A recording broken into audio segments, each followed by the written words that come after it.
Huss, kick it off with the goalies. Who are we going to keep? So with the keepers, I already brought up the fact that everyone's going to go for Pope. Pope for Burnley. Heaton's out. Great buy.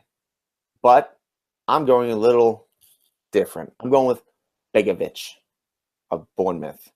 And the reason why I'm going with him is that they showed a nice win, 1-0 versus Newcastle, which was away last week. And now when it comes down to it, they got Newcastle. They have Huddersfield coming up. And then they have Swansea, Burnley, Southampton, Palace. You're looking at these 5 games. Bournemouth, out of 15 points coming up, I think they need to win probably 9 of those 15 points. Maybe even 10 of the 15 points if they want to keep playing in the Premier League next year. Because if they lose to like a Palace and a Swansea, or maybe even just a Burnley or something, they need to get these points. For Huddersfield and Newcastle, I find the situation to be similar. 2 promoted teams. You have to show them that, look, you were in championship last year. We're the Premier League team. You're going to lose to us. So, 40. Begovic is 4.5 priced. He's only 3.9% owned. All right, keeping David De Gea. Look, this is just easy peasy. United are playing Newcastle, Brighton at home. Both are at home, and then you got Watford away. If United don't take 9 points out of these games, they're going to lose even more ground on City. And if they do not win those, they're not handing the league over to City, but it gets back to what I said on the show 3 weeks ago.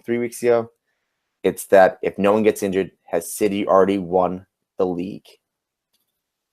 Yeah, look, City won 10 games in a row last season and then finished off rough. Obviously, this season, it doesn't look like they're going to choke like last.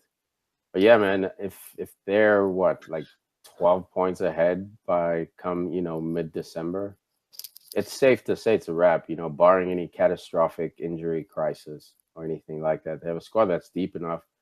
They lost Mendy, who was looking like he was going to be an incredible player for them at left back. And what do? They plug in a defensive midfielder who used to play for Aston Villa. And he goes on and he scores a Schürrle for him. So it's looking like City's firing on all cylinders. But to your point, man, if any of the chasing clubs continue to lose ground, by mid-December, late December, this league could be wrapped up. And not only that, I mean, I know that Tom and I will always banter about Liverpool and Arsenal, this and that, but you got Burnley, who's in 7th with 19 points, Arsenal in 6th with 19 points, Liverpool with 19 points, and then you got Chelsea at 22, Tottenham with 23, and United is tied with Tottenham at 23 as well. So if they lose any of those games and every other team wins, United very well could be sitting outside the top 4. Absolutely, man. Absolutely. David De Gea, priced at 5.7. He's owned by 40.9%. It just seems too natural to pick him or to keep him. It seems like clean sheets are going to happen. Cool. Selling. I'm going with selling with Butland.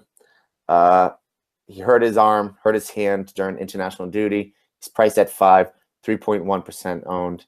Not much to say here. We don't know exactly how long he's going to be out for. So, toodaloo. We'll pick you up when you get back. But for now, have a nice holiday. Love the cold blood, dude. What are you, a Wall Street fucking CEO, dude?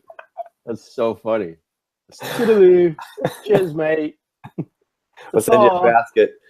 Right. Send you a copper tea. I mean, if a field player at least gets hurt, they hurt their leg so they can play some FIFA. I don't know. He hurt his hand, so now he's gonna play with one hand, the joystick. Gonna go monkey style and use his feet. Then risk pick for the second week in a row, I believe. Yes, for the second week in a row, I am going with Pickford. He's priced at 4.9. He's owned by 6.4% of the teams.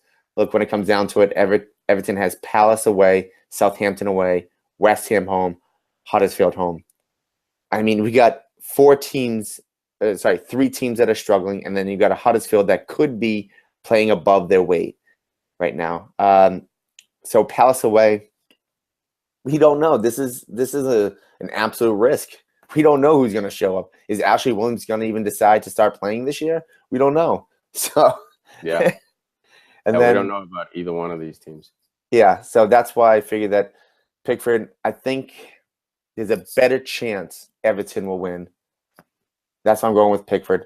But this year we don't know with Everton, so Cool. I don't mind it. I wouldn't pick him up, but that's my risk pick.